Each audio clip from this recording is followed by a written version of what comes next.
ইমাম আবু হানিফা রাহিমাহুল্লাহ ওনাকে ওনার একজন প্রতিবেশী কষ্ট দিতেন, প্রতিদিন ওনাকে কষ্ট দিতেন। কিভাবে? উনি যে রোডে হাঁটতেন ওই রোডে কষ্টদায়ক বস্তু ফেলে রাখতেন, প্রতিদিন ফেলে রাখতেন। ইমাম আবু হানিফা যখন ঘর থেকে বের হতেন তখনই তার প্রতিবেশী রাস্তার মাঝে যেই জিনিস ফেললে আবু হানিফা হাঁটতে কষ্ট হয় ওই জিনিসগুলো ফেলে রাখতেন। এইভাবে অনেক দিন চলে গেল। একদিন হঠাৎ করে ইমাম আবু হানিফা দেখলেন ঘর থেকে বের হওয়ার পরে উনি যেই রাস্তা দিয়ে প্রতিদিন হাঁটতেন কষ্টদায়ক বস্তু সরিয়ে উনি হাঁটতেন, উনি একদিন দেখলেন যে ওই কষ্টদায়ক বস্তু রাস্তার মাঝে নেই। তখন আবু হানিফা রাহিমাহুল্লাহ চিন্তা করলেন, প্রতিদিন যেই লোকটা রাস্তার মাঝে কষ্টদায়ক বস্তু ফেলে রাখে আজকে কেন রাস্তার মাঝে কাটা নাই, আজকে কেন কষ্টদায়ক বস্তু নাই? উনি আশপাশের লোকদের কাছে জিজ্ঞাসা করলেন যে আমার প্রতিবেশী কোথায়, অনেক দিন যাবত দেখতেছি না, আবার রাস্তার মাঝে কষ্টদায়ক বস্তু ফেলে রাখে, আমি তো তাকে দেখতেছি না। তখন তার প্রতিবেশী বলল যে ওই লোকটা প্রচণ্ড অসুস্থ, উনি হাসপাতালে ভর্তি হয়ে আছে। তখন ইমাম আবু হানিফা দেরি না করে উনি হাসপাতালে চলে গেলেন, যাওয়ার পর ওনাকে দেখতে গেলেন, ওনার জন্য দোয়া করলেন। আর উনি যে প্রতিদিন রাস্তার মাঝে কষ্টদায়ক বস্তু ফেলে রাখেন, এই যে এটা যে আবু হানিফা উনি চিনতে পারেন নাই, কিন্তু একটু পরে যখন বুঝতে পারলেন যে এই লোকটার প্রতিদিন রাস্তার মাঝে আমি কাটা দেই, ওই লোকটা আমি অসুস্থ হওয়ার পরে আমাকে দেখতে আসছে, উনি লজ্জিত হয়ে ইমাম আবু হানিফার কাছে ক্ষমা চেয়ে নিলেন। পরে সুবহানাল্লাহ। জুমা পূর্ব সংক্ষিপ্ত সময় অধিবেশনে আমরা আজকে যে বিষয় নিয়ে কথা বলবো সেটা হচ্ছে ইসলামে প্রতিবেশীর হক। কোরআন সুন্নাহর আলোকে আমরা জানব প্রতিবেশীর প্রতি আমাদের কি দায়িত্ব রয়েছে, কি কর্তব্য রয়েছে। সংক্ষিপ্ত সময়ে কোরআন হাদিসের আলোকে আমরা এই বিষয় নিয়ে কিছু কথা বলবো। প্রতিবেশীর হক। প্রতিবেশী কারা? প্রতিবেশী বলতে আমরা তাদেরকে বুঝি যারা আমাদের সাথে, আমাদের ঘরের সাথে যাদের ঘর রয়েছে, সামনে পিছনে যাদের ঘর রয়েছে আমরা তাদেরকে প্রতিবেশী মনে করি। প্রতিবেশীর আরও অনেক দিক রয়েছে। আপনি মসজিদে আসছেন, আসার পর আপনার সাথে যে বসছে সেও আপনার প্রতিবেশী। আপনি বাইকে উঠছেন, ওটার আপনার সাথে যে উঠেছে সেও আপনার প্রতিবেশী। আপনি বাসে উঠছেন, আপনার সাথে যে বসছে সেও আপনার প্রতিবেশী। আপনি কোথাও যাচ্ছেন, আপনার সাথে একজন সফরসঙ্গী আছে, সেও আপনার প্রতিবেশী। প্রতিবেশীর সাথে আমাদের কি হক রয়েছে, আমরা তাদের সাথে কেমন আচরণ করব, ইসলামের দৃষ্টিতে তারা আমাদের সাথে কীরকম আচরণ পাওয়ার অধিকারী, কোরআন সুন্নাহর আলোকে আমরা সে বিষয়ে কিছু কথা বলার চেষ্টা করব।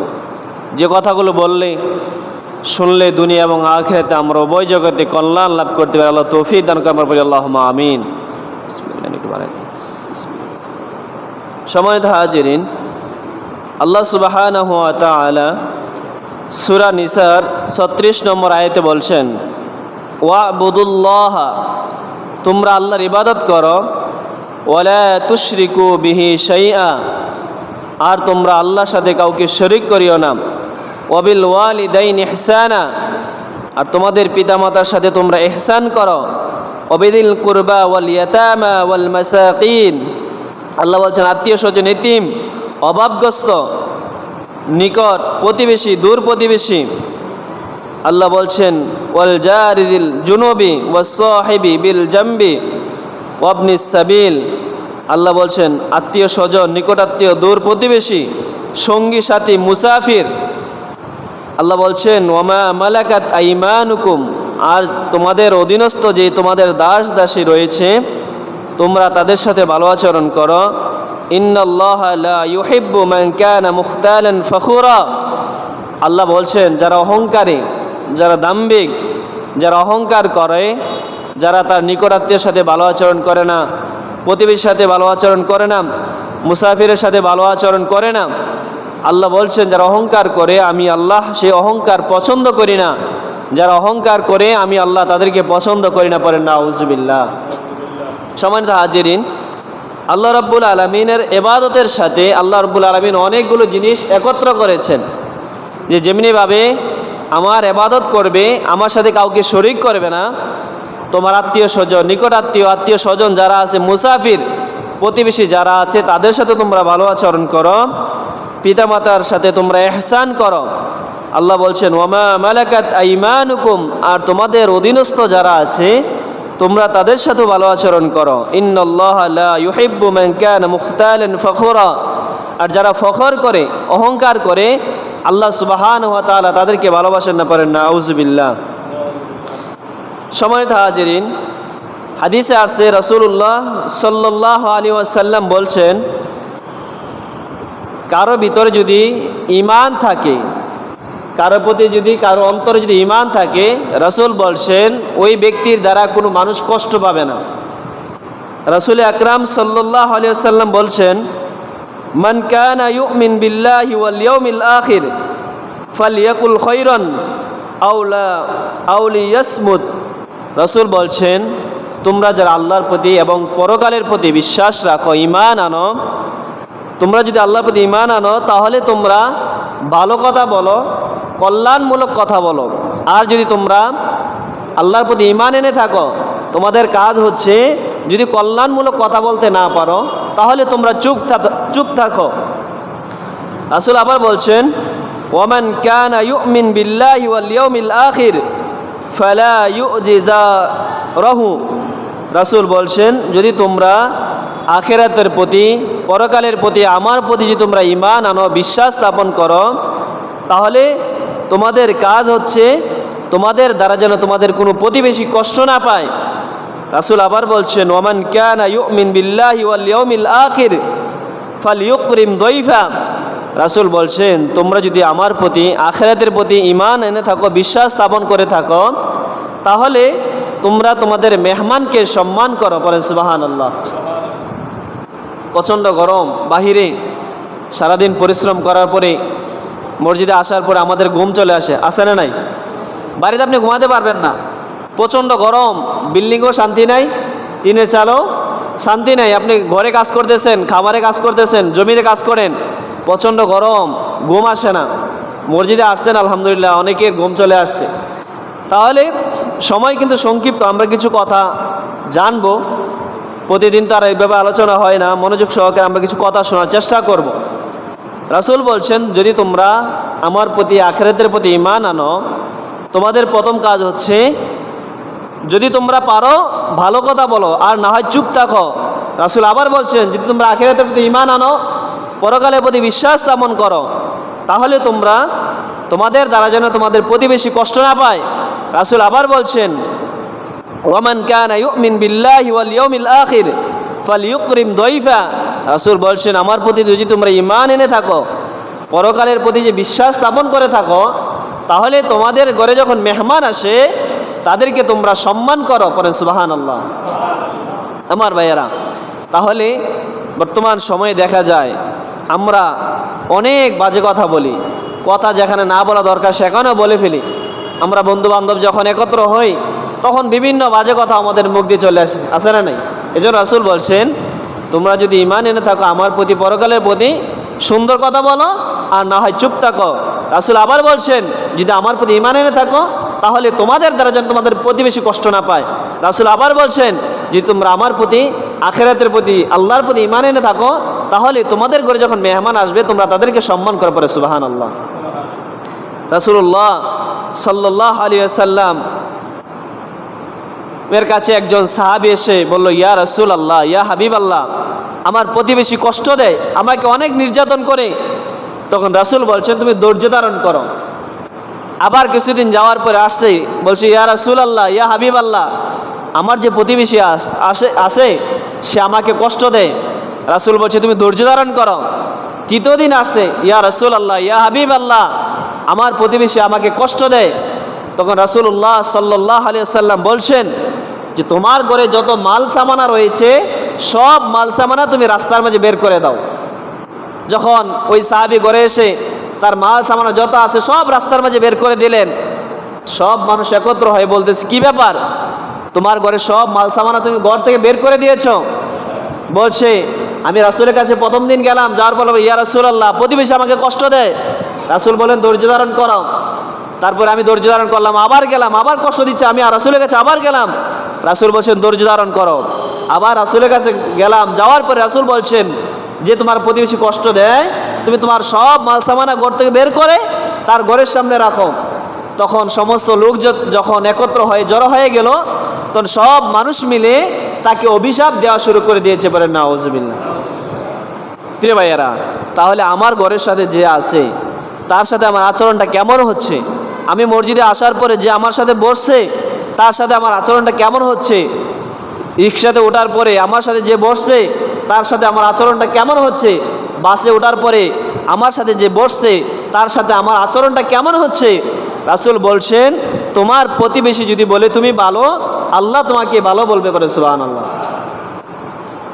এজন্য আমার ভাইয়েরা, রাসূল আকরাম সাল্লাল্লাহু আলাইহি সাল্লাম বলছেন, আল্লাহর কাছে ভালো হতে হলে প্রতিবেশীর কাছে ভালো হতে হবে। আপনি নফল নামাজ পড়েন, তসবিহ তাহলিল সব ঠিক আছে, কিন্তু আপনি প্রতিবেশীকে অনেক কষ্ট দেন, আছে না নাই? আমরা কষ্ট দিই না ভাই? রাসূল আকরাম সাল্লাল্লাহু আলাইহি সাল্লাম বলছেন, খয়রুল আসহাবি ইনদাল্লাহ খয়রুহুম লিসাহিবি ও খয়রুল জিরান ইনদাল্লাহি খয়রুহুম লিজারি। রাসূল বলছেন, যে ব্যক্তি নিজের সাথীর নিকট উত্তম সে আল্লাহর নিকট উত্তম। রাসূল বলছেন, ওয়া খয়রুল লিল জিরান ইনদাল্লাহ খয়রুহুম লিল জার। রাসূল বলছে, যে প্রতিবেশীর দৃষ্টিতে ভালো সে আল্লাহর নিকট সর্বোত্তম প্রতিবেশী, পড়ে সুবহানাল্লাহ। আমার ভাইয়েরা, তাহলে রাসূল আকরাম সাল্লাল্লাহু আলাইহি সাল্লাম এটা বোঝাতে চাচ্ছেন যে প্রতিবেশীর দ্বারা যেন কোনো প্রতিবেশী কষ্ট না পায়। রাসূল আকরাম সাল্লাল্লাহু আলাইহি সাল্লাম বিভিন্ন সময় তিনি দিনের কাজে বের হয়ে যেতেন, বিভিন্ন সময় সফরে যেতেন। আবুল আহাবের স্ত্রী ছাদ থেকে প্রতিদিন ঘর ঝাড়ু দেওয়ার পরে যেই ময়লাগুলো হতো সকালবেলা খাদিজা রাদিয়াল্লাহু তাআলা আনহার বাড়ির সামনে ফেলতেন, পরে নাউজুবিল্লাহ। উনি বলতেন না, এরা বলতেন না কোনো সময়, রাসূলের কাছে বলতেন না, কারণ রাসূল দিনের দাওয়াত নিয়ে বিভিন্ন জায়গায় যান, ঘোরাঘুরি করেন। রাসূলকে বললে রাসূল কষ্ট পাবে, এই কারণে খাদিজা রাদিয়াল্লাহু তাআলা আনহা কোনোদিন বলেন নাই। একদিন হঠাৎ করে রাসূল আকরাম সাল্লাল্লাহু আলাইহি সাল্লাম দেখে ফেললেন যে তার প্রতিবেশী আবুল আহাবের স্ত্রী প্রতিদিন মুহাম্মদ সাল্লাল্লাহু আলাইহি সাল্লামের স্ত্রীকে কষ্ট দেয়। তখন আল্লাহ রাব্বুল আলামিন মুহাম্মদ সাল্লাল্লাহু আলাইহি সাল্লামকে সান্ত্বনা দেওয়ার জন্য আল্লাহ রাব্বুল আলামিন আয়াত নাজিল করে দিয়েছেন, পরে সুবহানাল্লাহ। তাহলে দুনিয়ার যে শ্রেষ্ঠ মানুষ, যাকে সৃষ্টি না করলে দুনিয়ায় সৃষ্টি হতো না, যিনি 63 বছর জিন্দেগি পেয়েছেন, একটা মিথ্যা কথা বলে নাই, বরঞ্চ ওনাকেও কষ্ট দিয়েছে, ওনার স্ত্রীকেও কষ্ট দিয়েছে। আর আমাদের তো কোনো ভুলের অভাব নাই, গুনাহের অভাব নাই, আমাদের দ্বারা আমাদের প্রতিবেশী কষ্ট দেওয়ার সম্ভাবনা আছে না নাই? আছে না ভাই? প্রিয় ভাইয়েরা, এজন্য রাসূল আকরাম সাল্লাল্লাহু আলাইহি ওয়াসাল্লাম বলছেন, ও দুনিয়ার মানুষ শোনো, যদি তোমরা প্রতিবেশীকে কষ্ট দাও, তোমাদের দ্বারা প্রতিবেশী কষ্ট পায়, তাহলে তোমরা আল্লাহর জান্নাতে যাইতে পারবে না, পারেন নাউজুবিল্লাহ। রাসূল আকরাম সাল্লাল্লাহু আলাইহি ওয়াসাল্লাম বলছেন, লা ইয়াদখুলুল জান্নাতা মান লা ইয়ামানু জারুহু বাওয়াইকাহু, রাওয়াহুল মুসলিম। মুসলিমের হাদিস। রাসূল বলছেন, ওই ব্যক্তি আল্লাহর জান্নাতে যাইবে না যেই ব্যক্তির দ্বারা তার প্রতিবেশী কষ্ট পায়, পরে নাউজুবিল্লাহ। তাহলে আমার ভাইয়েরা একটু চিন্তা করেন, আমি যে আম গাছটা লাগিয়েছি, আমি যে তাল গাছটা লাগিয়েছি, আমি যে কাঁঠাল গাছটা লাগিয়েছি, এই কাঁঠাল গাছটা অন্যের জমিতে যাওয়ার পরে তার জমিটা নষ্ট হচ্ছে কি না সেটা একটু চিন্তার বিষয়। আমি যে করিয়া গাছটা লাগাইলাম, এই করিয়া গাছটা আরেকজনের জমিতে পড়ে আছে, কিন্তু এই জমিতে এই গাছের পাতা পড়ে জমিটা নষ্ট হচ্ছে, আপনাকে বারবার বলা হচ্ছে, কিন্তু তারপরে আপনি করিয়া গাছটার একটা ডালা কেটে দেন না। এরকম প্রতিবেশী আছে না নাই? কেউ ঘুমাইতেছে নাকি আপনারা? প্রতিবেশী আছেন এরকম? আমার ভাইয়েরা, তো রাসূল বলছেন, লা ইয়াদখুলুল জান্নাতা মান লা ইয়ামানু জারুহু বাওয়াইকাহু। রাসূল বলছেন, কোনো ব্যক্তি যদি তার প্রতিবেশীকে কষ্ট দেয় তাহলে সে আল্লাহর জান্নাতে যাইবে না, পরে নাউজুবিল্লাহ।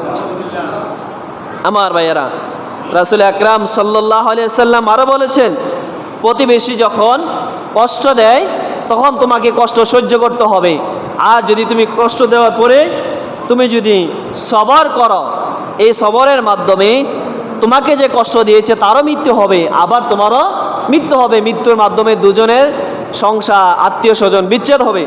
এজন্য আমার ভাইয়েরা, এই যে আমরা প্রতিবেশীকে বিভিন্নভাবে কষ্ট দিয়ে থাকি, বিশেষ করে এই মহল্লাতে যে জিনিসটা নাই কম, যে বিয়ে শাদীর অনুষ্ঠানে আপনার ডেক সেট লাগিয়ে প্রতিবেশীকে কষ্ট দেয়, এরকম আছে না নাই? গান বাদ্য বাজে কষ্ট দেয় না ভাই?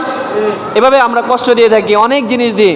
যে আপনি যে ঘর করছেন, ঘর করার পরে আপনি যে 5-6টা গরু পালেন, 3-4টা গরু পালতেছেন, এই যে গরুর যেই ময়লাটা যাচ্ছে, প্রস্রাবটা যাচ্ছে, এটা আপনি আরেকজনের ঘরের সামনে দিচ্ছেন। এই যে গরুর চেনাটা যাচ্ছে, গরুর গোবরটা যাচ্ছে, এটার গন্ধে মানুষ কষ্ট পায়, আছে না নাই? আছে না ভাই? আপনাদের সমাজে নাও থাকতে পারে, বিভিন্ন জায়গায় আছে। আবার অনেকেই করে, যার বাড়িটা রাস্তার পাশে আছে, সে গরুর চেনাটা যেদিকে যায়, সে রাস্তার পাশে চেনার লাইনটা দিয়েছে। যখন বৃষ্টি হয়, সেই চেনাটা বৃষ্টির সাথে পানি পড়ে রাস্তাটা ভরে যায়। আবার অনেকে আছে রাস্তার মাঝে গরুর গোবর দেয়, আছে না নাই? কিন্তু যেই আপনি রাস্তার মাঝে গরুর গোবর দিচ্ছেন, এটা পারি আপনি মানুষে অনেকে নামাজ পড়তে আসছে, আপনি গরুর চেনাটা রাস্তায় ফেললেন, বৃষ্টি হওয়ার পরে অনেকে নামাজ পড়তে আসছে, অনেকের পাঞ্জাবের মাঝে লেগে যায়, লুঙ্গির মাঝে লেগে যায়, যার কারণে প্রতিবেশী কষ্ট হওয়ার সম্ভাবনা আছে না নাই? চিন্তা করতে হবে প্রিয় ভাইয়েরা, আমার দ্বারা যেন কোনো প্রতিবেশী কষ্ট না পায়, চিন্তা করতে হবে সব সময়, এই জিনিসগুলো মাথায় রাখতে হবে। আল্লাহ রাব্বুল আলামিন আমাদেরকে বুঝ দান করে, আমরা বলি আল্লাহুম্মা আমিন। এজন্য রাসূল আকরাম সাল্লাল্লাহু আলাইহি সাল্লাম বলছেন, কুফা আযাকা আনহু ওয়াসবির আলা আযাহু ওয়া কাফা বিল মাউতি ফাররাকা।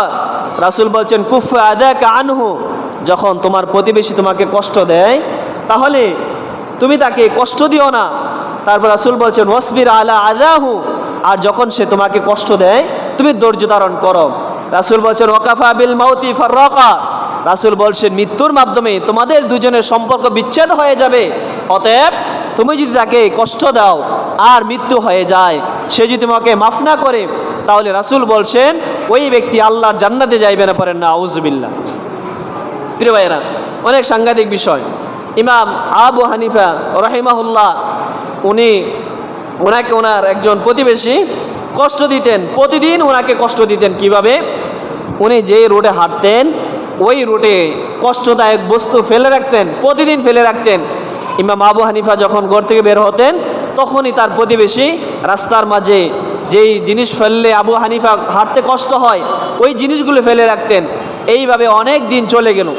একদিন হঠাৎ করে ইমাম আবু হানিফা দেখলেন, ঘর থেকে বের হওয়ার পরে উনি যেই রাস্তা দিয়ে প্রতিদিন হাঁটতেন, কষ্টদায়ক বস্তু সরিয়ে উনি হাঁটতেন, উনি একদিন দেখলেন যে ওই কষ্টদায়ক বস্তু রাস্তার মাঝে নেই। তখন আবু হানিফা রাহিমাহুল্লাহ চিন্তা করলেন, প্রতিদিন যেই লোকটা রাস্তার মাঝে কষ্টদায়ক বস্তু ফেলে রাখে, আজকে কেন রাস্তার মাঝে কাটা নাই, আজকে কেন কষ্টদায়ক বস্তু নাই? উনি আশপাশের লোকদের কাছে জিজ্ঞাসা করলেন যে আমার প্রতিবেশী কোথায়, অনেক দিন যাব দেখতেছি না, আবার রাস্তার মাঝে কষ্টদায়ক বস্তু ফেলে রাখে, আমি তো তাকে দেখতেছি না। তখন তার প্রতিবেশী বলল যে ওই লোকটা প্রচণ্ড অসুস্থ, উনি হাসপাতালে ভর্তি হয়ে আছে। তখন ইমাম আবু হানিফা দেরি না করে উনি হাসপাতালে চলে গেলেন। যাওয়ার পর ওনাকে দেখতে গেলেন, ওনার জন্য দোয়া করলেন। আর উনি যে প্রতিদিন রাস্তার মাঝে কষ্টদায়ক বস্তু ফেলে রাখেন, এই যে এটা যে আবু হানিফা, উনি চিনতে পারেন নাই। কিন্তু একটু পরে যখন বুঝতে পারলেন যেই লোকটার প্রতিদিন রাস্তার মাঝে আমি কাটা দেই, ওই লোকটা আমি অসুস্থ হওয়ার পরে আমাকে দেখতে আসছে, উনি লজ্জিত হয়ে ইমাম আবু হানিফার কাছে ক্ষমা চেয়ে নিলেন। পরে সুবহানাল্লাহ। প্রিয় ভাইয়েরা, তাহলে আমরা যখন মানুষকে কষ্ট দেই, আর ওই মানুষগুলো আমরা কষ্ট দেওয়ার পরেও আমরা মানুষকে ক্ষমা করতে চাই না, আবার ক্ষমা নিতেও চাই না, আছে না নাই? আছে না ভাই? এই জন্য প্রিয় ভাইয়েরা, এই 2 দিনের দুনিয়া, আজ থেকে এই যা 2024 সাল চলতেছে, আজকে দেখা যায় 1800 সালে, 19 সালে, 1700 সালে যে মানুষগুলো আমাদের কাছ থেকে বিদায় নিয়েছেন, ওই মানুষের নাম কি আমরা বলতে পারি ভাই? বলতে পারি না। তাহলে তারা কিন্তু চলে গেছে, আবার আমরা চলে যাব। 2024 সাল চলতেছে, আবার 2124 সাল যখন আসবে, আমরা কেউ থাকবো না, এই মসজিদ থাকবে, আমাদের নাম পর্যন্ত কেউ জানবে না, আমাদের নাম পর্যন্ত কেউ নিবে না। অতএব এই সামান্য 50 বছর 60 বছর হায়াতে একটু কষ্ট করে আমরা দিন পার করব। আমার চাঞ্চিটা বাড়াতে যে আমার চাচতো ভাইয়ের জমিতে আমার চাঞ্চিটা চলে গেল, আমি জোর করে আমার চাচতো ভাইয়ের জমিতে আমি আম গাছ লাগিয়ে দিলাম, আবার আমি একটা রুম বাড়িয়ে দিলাম, আমার ছোট ভাইয়ের জায়গা আমি দখল করে ঘর করে ফেললাম। এই জোর করে, অহংকার করে, নিজের ভাইয়ের সম্পত্তি দখল করে, নিজের বোনকে কষ্ট দিয়ে নিজের ফুফুকে কষ্ট দিয়ে দুনিয়াতে আপনি সুখে যাবেন, মৃত্যুর সাথে সাথে আপনার কবরে আযাব হওয়ার সম্ভাবনা আছে না নাই? আছে না ভাই? অতএব আমরা যেন আমাদের দ্বারা যেন কোনো প্রতিবেশী কষ্ট না পায়, আল্লাহ রাব্বুল আলামিন সেই তৌফিক আমাদেরকে দান করে, আমরা বলি আল্লাহুম্মা আমিন। আমার ভাইয়েরা, প্রতিবেশীর চতুর্থ নাম্বার হক হচ্ছে প্রতিবেশীর দোষ গোপন রাখা। কি রাখা? প্রতিবেশীর দোষ গোপন রাখা। প্রতিবেশীর সাথে, এক ঘরের সাথে ঘর আছে, তার ঘরের ভিতরে ছোটোখাটো ঝগড়াঝাটি হয়, ভুলভ্রান্তি হয়, ছেলে মেয়ের মাঝে ভুলভ্রান্তি হয়, স্বামী স্ত্রীর মাঝে ভুলভ্রান্তি হয়। একজন প্রতিবেশী যখন এটা জানবে, এটা গোপন রাখবে, কেউ দেখার পরে সেটা গোপন রাখবে। এটা হচ্ছে প্রতিবেশীর হক।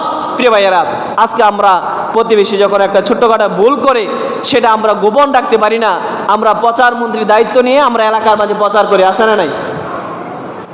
আমার ভাইয়েরা, এজন্য রাসূল আকরাম সাল্লাল্লাহু আলাইহি ওয়াসাল্লাম বলছেন, ওয়ামান সাতারা আলা আখিহিল মুসলিম সাতারাহুল্লাহু ফিদ দুনিয়া ওয়াল আখিরাহ। রাসূল আকরাম সাল্লাল্লাহু আলাইহি ওয়াসাল্লাম বলছেন, তোমাদের প্রতিবেশীর হক, এর মাঝে অন্যতম হক হচ্ছে প্রতিবেশীর দোষ গোপন রাখা। এজন্য রাসূল বলছেন, ওমান সাতারা আলা আখিহিল মুসলিম, যখন তোমার মুসলমান ভাইয়ের কোনো দোষ দেখবে তুমি তার দোষটা গোপন রাখবে। আর যদি তোমার প্রতিবেশীর দোষটা তুমি গোপন রাখো, সাতারাহুল্লাহু ফিদ দুনিয়া ওয়াল আখিরাহ, তাহলে তোমার যত ভুল ভ্রান্তি রয়েছে, ছোট ছোট গুনাহ রয়েছে, আল্লাহ সুবহানাহু ওয়া তাআলা দুনিয়া এবং আখিরাতে তোমার ভুলগুলি গোপন রাখবেন। পরে সুবহানাল্লাহ। কারা কারা ঘুমাইতেছেন একটু হাত তোলেন তো। আমরা সুবহানাল্লাহ বলেন না, আলহামদুলিল্লাহ বলেন না, আলোচনা করে মজা পাওয়া যায়। প্রিয় ভাইয়েরা, আজকে তো মনে হয় আমাদের উপর পড়ে যাচ্ছে ওয়াজ, আমাদের উপর পড়ে যাচ্ছে, এই কারণে আমরা সুবহানাল্লাহ বলি না, আলহামদুলিল্লাহ বলি না। প্রিয় ভাইয়েরা, রাসূল আকরাম সাল্লাল্লাহু আলাইহি সাল্লাম বলছেন, একজন প্রতিবেশীর প্রতি দায়িত্ব, কর্তব্য হচ্ছে তার প্রতিবেশীর দোষ গোপন রাখা। কি রাখা ভাই? দোষ গোপন রাখা। রাসূল বলছেন, মান সাতারা আলা আখিহিল মুসলিম সাতারাহুল্লাহু ফিদ দুনিয়া ওয়াল আখিরাহ। ও দুনিয়ার মানুষেরা, তোমাদের হক হচ্ছে প্রতিবেশীর দোষ যখন তোমরা দেখবে তখন তা গোপন রাখবে। যদি তুমি দোষ গোপন রাখো তাহলে আল্লাহ রাব্বুল আলামিন দুনিয়া এবং আখিরাতে তোমাদের দোষগুলো গোপন রাখবেন। পরে সুবহানাল্লাহ। রাসূল আকরাম সাল্লাল্লাহু আলাইহি সাল্লাম আবার বলছেন, ওয়াল্লাহু ফি আউনিল আবদি মা কানা আল আবদু ফি আউনি আখি।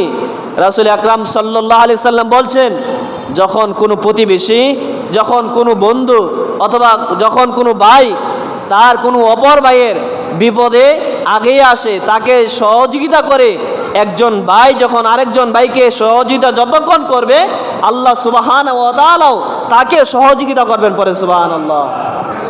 অতএব আমরা আমাদের সাধ্য অনুযায়ী আমাদের ভাই, আমাদের পার্শ্ববর্তী যারা আছে, আমাদের প্রতিবেশী যারা আছে, আমরা যদি তাদের সহযোগিতা করি, আমরা যদি তাদের দোষ গোপন রাখি, তাহলে আল্লাহ আমাদের দোষগুলো গোপন রাখবেন। যদি আমরা তাকে সহযোগিতা করি, যতক্ষণ সহযোগিতা করব, আল্লাহ সুবহানাহু ওয়া তাআলা নিজ দায়িত্ব আমাদেরকে সহযোগিতা করবেন। পরে সুবহানাল্লাহ। আমার ভাইয়েরা, এজন্য আমরা যেন আমাদের প্রতিবেশীর দোষগুলো গোপন রাখতে পারি, আমরা যেন প্রতিবেশীর সাথে আমরা তাদেরকে সহযোগিতা করতে পারি। আমরা যদি আল্লাহর সাহায্য পেতে চাই, তাহলে আমরা প্রতিবেশীর সাহায্য আমাদের করতে হবে, তাদের বিপদে আমাদেরকে এগিয়ে আসতে হবে। আমরা যখন কোনো প্রতিবেশীর বিপদে আগে আসব, আল্লাহ রাব্বুল আলামিন আমাদেরকে বিপদ থেকে উদ্ধার করবেন। পরে সুবহানাল্লাহ। এটা বিশ্বাস রাখতে হবে ভাই, এটা আপনি বাস্তবে পেয়ে যাবেন। যদি আপনি কারো বিপদে আগে আসেন, আপনি সহযোগিতা করেন, প্রতিকে আপনি সহযোগিতা করেন, আল্লাহ আপনাকে সহযোগিতা করবে। আর যদি আপনি কাউকে বিপদে ফালান, ক্ষমতার দাপটে, টাকার দাপটে আপনি যদি কারোর উপর আপনি জুলুম করেন, কাউকে আপনি বিপদে ফালান, এই বিপদটার জন্য আপনি অপেক্ষা করেন, ও চিরেও সেই বিপদটা আপনার জন্য আপনার গাড়ি চলে আসবে। এই যে রাসূল বলছেন, যতক্ষণ তুমি তোমার ভাইয়ের সহযোগিতা করবে, ততক্ষণ পর্যন্ত আল্লাহ তোমাকে সহযোগিতা করবেন। পরে সুবহানাল্লাহ। আমার ভাইয়েরা, রাসূল আকরাম সাল্লাল্লাহু আলাইহি সাল্লামের কাছে মুআজ ইবনে জাবাল রাদিয়াল্লাহু তাআলা আসলেন। মুআজ ইবনে জাবাল রাদিয়াল্লাহু তাআলা এসে বললেন, ইয়া রাসূলুল্লাহ আউসিনি, আপনি আমাকে কিছু ওসিয়ত করেন। তখন রাসূল আকরাম সাল্লাল্লাহু আলাইহি সাল্লামের কাছে যখন বলেন, ইয়া রাসূলুল্লাহ আপনি আমাকে কিছু ওসিয়ত করেন যেগুলো আমি পালন করব।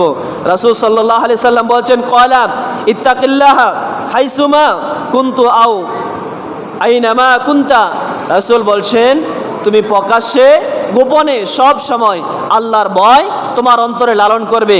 দুই নাম্বার, রাসূল আকরাম সাল্লাল্লাহু আলাইহি সাল্লাম বলছেন, মুআজ ইবনে জাবাল আবার বললেন, কয়লা জিদনি ইয়া রাসূলুল্লাহ, আপনি আবার আমাকে ওসিয়ত করেন। তখন রাসূল বললেন, কয়লা আদবি সাইয়্যাতুল হাসানা তামহুমাহা। রাসূল বলছেন, তোমার দ্বারা যখন কোনো গুনাহের কাজ সংগঠিত হয়ে যাবে তখন তুমি সাথে সাথে ভালো কাজ করো। যখন গুনাহের পরে ভালো কাজ করবে, এই ভালো কাজের দ্বারা আল্লাহ রাব্বুল আলামিন তোমার গুনাহগুলো ক্ষমা করে দেবে, পরে সুবহানাল্লাহ। অতএব মনের অজান্তে যখন কোনো গুনাহ হয়ে যাবে তখন সাথে সাথে আপনি ভালো কাজ শুরু করে দেন। রাসূল বলছেন, গুনাহ করার পরে আদবি সাইয়্যাতুল হাসানা তামহুহা। রাসূল বলছেন, গুনাহ করার পরে যখন কেউ নেক আমল শুরু করে দেয়, সওয়াবের কাজ শুরু করে দেয়, তখন এই সওয়াবের কাজের দ্বারা আল্লাহ রাব্বুল আলামিন বান্দার গুনাহগুলো ক্ষমা করতে পারে, সুবহানাল্লাহ। এখানেই শেষ নয়, রাসূল আকরাম সাল্লাল্লাহু আলাইহি সাল্লামকে মুআজ ইবনে জাবাল রাদিয়াল্লাহু তাআলা বললেন, ক্বালা জিদনি ইয়া রাসূলুল্লাহ, ইয়া রাসূলুল্লাহ, আপনি আমাকে আবার ওসিয়ত করেন। রাসূল বলছেন, খালিকিন নাসি বিখুলুকিন হাসানিন, মুসনাদে আহমদের হাদিস। রাসূল আকরাম সাল্লাল্লাহু আলাইহি সাল্লাম বলছেন, তুমি যখন তোমার প্রতিবেশীর সাথে ওঠা বসা করবে তখন তুমি তার সাথে ভালো আচরণ করো, পরে সুবহানাল্লাহ। অতএব প্রিয় ভাইয়েরা, মুআজ ইবনে জাবাল রাদিয়াল্লাহু তাআলা বলেন, ইয়া রাসূলুল্লাহ, আপনি আমাকে কিছু ওসিয়ত করেন, আমাকে কিছু গাইডলাইন দেন যেগুলো আমি পালন করতে পারবো। রাসূল বলছেন, প্রকাশ্যে গোপনে যেই অবস্থায় থাকো তুমি আল্লাহকে ভয় করো। দুই নাম্বার, রাসূল বলছেন, যখন তোমার দ্বারা কোনো গুনাহের কাজ সংগঠিত হয়ে যায় তুমি সাথে সাথে ভালো কাজ করা শুরু করে দাও, নেক আমল শুরু করে দাও। গুনাহ হয়ে গেছে, ওযু করে নামাজ পড়া শুরু করে দাও, কোরআন তেলাওয়াত শুরু করে দাও, সূরা ফাতিহা সূরা ইখলাস তেলাওয়াত শুরু করে দাও। যখন তুমি গুনাহের পরে ভালো কাজ করবে, আল্লাহ রাব্বুল আলামিন এই ভালো কাজের দ্বারা তোমার গুনাহগুলো ক্ষমা করে দিতে পারে, সুবহানাল্লাহ। আমার ভাইয়েরা, রাসূল আকরাম সাল্লাল্লাহু আলাইহি সাল্লামের বলছেন, প্রতিবেশীর 6 নম্বর হক হচ্ছে প্রতিবেশীর কল্যাণ কামনা করা, উপদেশ প্রদান করা, অর্থাৎ প্রতিবেশীকে ভালো উপদেশ দেওয়া। আপনি নামাজে আসছেন, আপনার প্রতিবেশীকে নামাজের দাওয়াত দেন। আপনার প্রতিবেশীকে আপনি যখন নামাজের দাওয়াত দিবেন, জুমা নামাজ পড়তে আসছেন, কাউকে নিয়ে আসছেন, সে নামাজ পড়ে যেই সওয়াব হবে আল্লাহ রাব্বুল আলামিন আপনার আমল নামে একটা কবুল নামাজের সওয়াব দান করে, পড়ে সুবহানাল্লাহ। আপনার প্রতিবেশী আপনার ঘরের পাশে গান বাদ্য বাজাচ্ছে, আপনি তাকে বুঝান, আপনি নসিহত করেন। এই নসিহতের মাধ্যমে সে যদি গান পরিবর্তন করে কোরআন তেলাওয়াত লাগায়, সে কোরআন তেলাওয়াত শুনবে, যত সওয়াব হবে আল্লাহ রাব্বুল আলামিন সমপরিমাণ সওয়াব আপনাকে দান করবেন, পরে সুবহানাল্লাহ। অতএব আমরা যখন নামাজ পড়তে আসি, আমাদের প্রতিবেশী অনেকে নামাজ পড়ে না। গত জুমায় বলেছিলাম, অনেকে এই মসজিদে নামাজ পড়তে আসে না, শুধু শুক্রবারে নামাজ পড়তে আসে, সাপ্তাহিক মুসল্লি। আপনি যখন ফজরের সময় নামাজ পড়তে আসবেন, আপনার প্রতিবেশীকে আপনি সাথে নিয়ে আসবেন, আপনার সন্তানকে আপনি নামাজে নিয়ে আসবেন। আপনার ভাই ফজরের সময় ঘুমায়, তাকে আপনি ডাকান। আপনার জ্যাঠা ফজরের সময় ঘুমায়, আপনি তাকে ফজরের সময় ডাক দিয়ে তুলে নিয়ে আসেন। আপনার জ্যাঠা ফজরের সময় ঘুমায়, আপনি তাকে নামাজের জন্য ডাকেন, আপনি তাকে নসিহত করেন, আপনি তাকে বুঝান। বুঝাতে বুঝাতে যখন এক পর্যায়ে সে ভালো হয়ে যাবে, ভালো হওয়ার পরে সে যত নেক আমল করবে সমপরিমাণ সওয়াব আল্লাহ আপনাকে দান করবেন, পরে সুবহানাল্লাহ। প্রিয় ভাইয়েরা, এই যে আমার সামনে আপনারা ভিডিও যে আলোচনা করতেছে, এই যে ভিডিও ম্যান সে আলোচনাটা ছাড়বে, আমি কিন্তু তাকে টাকা দেই না, কোনো পয়সা দেই না, অনেক দূর থেকে আসে জুমার বয়ান ভিডিও করার জন্য। এই আমার বয়ানটা যতজন শুনবে, কোরআনের একটা অক্ষর শুনলে 10টা নেকি হবে, একটা হাদিস শুনলে আল্লাহ রাসূল বলছেন, কেউ যদি এলেম অর্জন করার জন্য রাস্তায় হাঁটে, আল্লাহ রাব্বুল আলামিন তার পায়ের নিচে জান্নাতের বিছানা বিছিয়ে দেয়, পরে সুবহানাল্লাহ। যে যতজন শুনবে আলোচনাটা, উনি যে ছাড়বে, যতজন শুনবে, শোনার পরে যত সওয়াব হবে সমপরিমাণ সওয়াব আল্লাহ তাকে দান করবেন, পরে সুবহানাল্লাহ। কিন্তু দেখা যায় অনেকে বলছে, হুজুরে জুমার দিন মসজিদে ভিডিও শুরু করে দিয়েছে, এই শুরু করে দিয়েছে, তমক বিভিন্ন নানান তান বলা শুরু করে দিয়েছে। তার মানে উনি জানে না যে কোরআনের প্রচার হচ্ছে, দ্বীনের প্রচার হচ্ছে, যার কারণে অজ্ঞতার কারণে সে বিভিন্ন বাজে মন্তব্য করে। যারা বাজে মন্তব্য করে আল্লাহ রাব্বুল আলামিন তাদেরকে হেদায়েত দান করে, আমরা বলি আল্লাহুম্মা আমিন। সমাজের মাঝে গান বাদ্য, জেনা, ব্যভিচার, সুদ, ঘুষ সব চলতেছে, ওই দিকে কোনো বাধা নাই। যখন সমাজের মাঝে কেউ ভালো কাজ শুরু করে দেয়, ওই ভালো কাজের মাঝে বাধা আছে না নাই? এজন্য আমার ভাইয়েরা, আমাদের দ্বারা যেন কোনো প্রতিবেশী কষ্ট না পায়, আল্লাহ রাব্বুল আলামিন সেই তৌফিক দান করে, আমরা বলি আল্লাহুম্মা আমিন। আমার ভাইয়েরা, একজন প্রতিবেশীর 7ম হক হচ্ছে দরিদ্র প্রতিবেশীর হক। রাসূল আকরাম সাল্লাল্লাহু আলাইহি সাল্লাম বলছেন, আল্লাহ রাব্বুল আলামিন কোরআনে বলছেন, মা সালাকাকুম ফি সাকার, জাহান্নামীরা যখন জাহান্নামে যাবে, যাওয়ার পরে তাদেরকে জিজ্ঞাসা করা হবে, তোমরা আজকে কেন জাহান্নামে আসছো? তখন তারা বলবে, ক্বালু লাম নাকুম মিনাল মুসাল্লিন, দুনিয়াতে আমরা নামাজ আদায় করতাম না, দুনিয়াতে আমরা মুসল্লি ছিলাম না, যার কারণে আজকে আমরা জাহান্নামে আসছি। তাদের আরেকটা কারণ হচ্ছে ওয়ালাম নাকু নুতঈমুল মিসকিন, আর আমরা অভাবগ্রস্তদেরকে আমরা খাবার দিতাম না, মিসকিনদেরকে আমরা খাবার দিতাম না, আমাদের উপর যে জাকাতটা ফরজ ছিল ওই জাকাতের টাকাগুলো সঠিকভাবে আদায় করতাম না, না করার কারণে আজকে আমরা জাহান্নামে এসেছি। পরে নাউজুবিল্লাহ।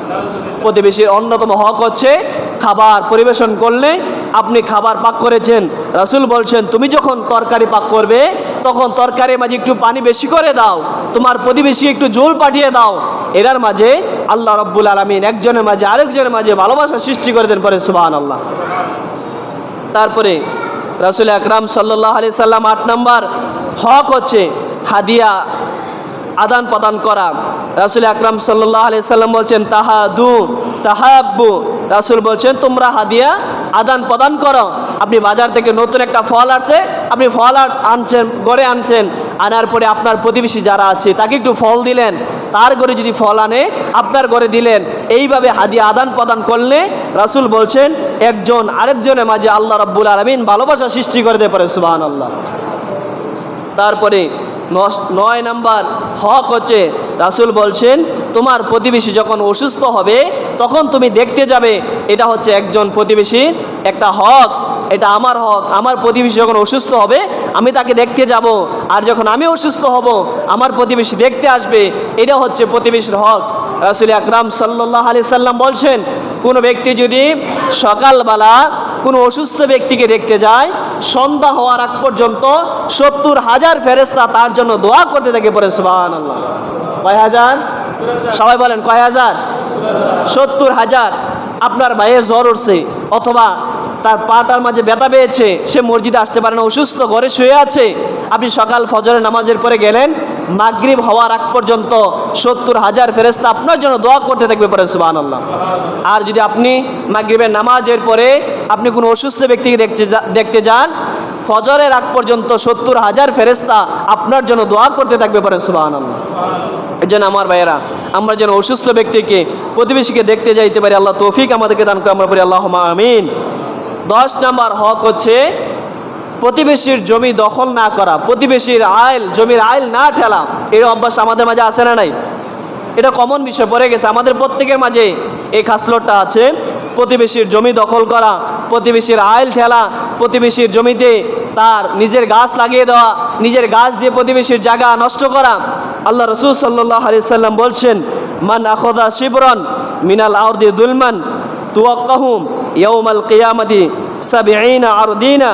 বুখারীর হাদিস। রাসূল বলছেন কেউ যদি তার আত্মীয় স্বজনের, তার ভাইয়ের 1 বিঘত সম্পদ অন্যায়ভাবে দখল করে, জুলুম করে দখল করে, 7 তবক জমি কিয়ামতের ময়দানে তার গাড়ির মাঝে চাপিয়ে দেওয়া হবে। পরে নাউজুবিল্লাহ। আমার ভাইরা, তাহলে প্রতিবেশীর সম্পদ, প্রতিবেশীর জায়গা, প্রতিবেশীর আইল, এই ঠেলাটা আমাদের প্রত্যেকের এই বদভ্যাসের কাতারে পড়ে যাচ্ছে।